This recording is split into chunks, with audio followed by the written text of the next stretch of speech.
I'm going to read for you Harold and the Purple Crayon by Crockett Johnson. One evening, after thinking it over for some time, Harold decided to go for a walk in the moonlight. There wasn't any moon, and Harold needed a moon for a walk in the moonlight, and he needed something to walk on. He made a long straight path so he wouldn't get lost. He set off on his walk, taking his big purple crayon with him. But he didn't seem to be getting anywhere on the long straight path, so he left the path for a short cut across a field, and the moon went with him. The short cut led right to where Harold thought a forest ought to be. He didn't want to get lost in the woods, so he made a very small forest with just one tree in it. It turned out to be an apple tree. The apples would be very tasty, Harold thought, when they got red. So he put a frightening dragon under the tree to guard the apples. It was a terribly frightening dragon. It even frightened Harold. He backed away. His hand holding the purple crayon shook. Suddenly he realized what was happening. But by then Harold was over his head in an ocean.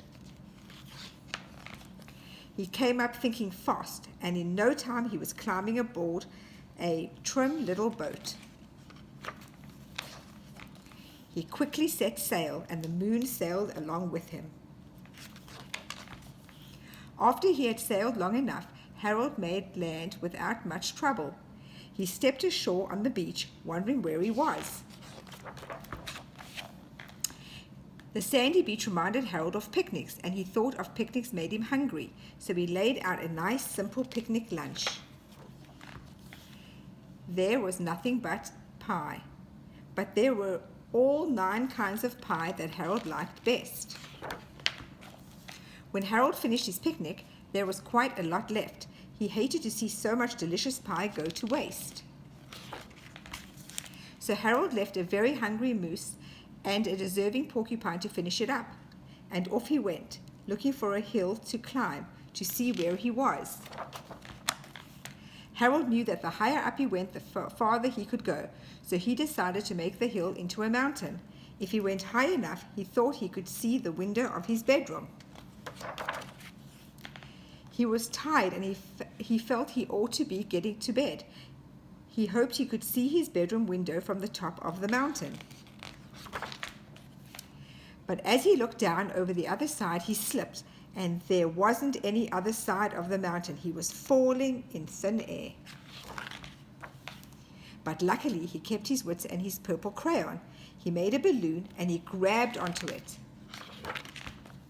And he made a basket under the balloon big enough to stand in. He had a fine view from the balloon, but he couldn't see his window. He couldn't even see a house. So he made a house with windows, and he landed the balloon on the grass in the front yard. None of the windows was his window. He tried to think where his window ought to be. He made some more windows. He made a big building full of windows. He made lots of buildings full of windows. It made a whole city full of windows. But none of the windows was his window. He couldn't think where it might be. He decided to ask a policeman. The policeman pointed the way Harold was going anyway, but Harold thanked him. And he walked along with the moon, wishing he was in his room and in bed. Then, suddenly, Harold remembered. He remembered where his bedroom window was when there was a moon. It was always right under the moon.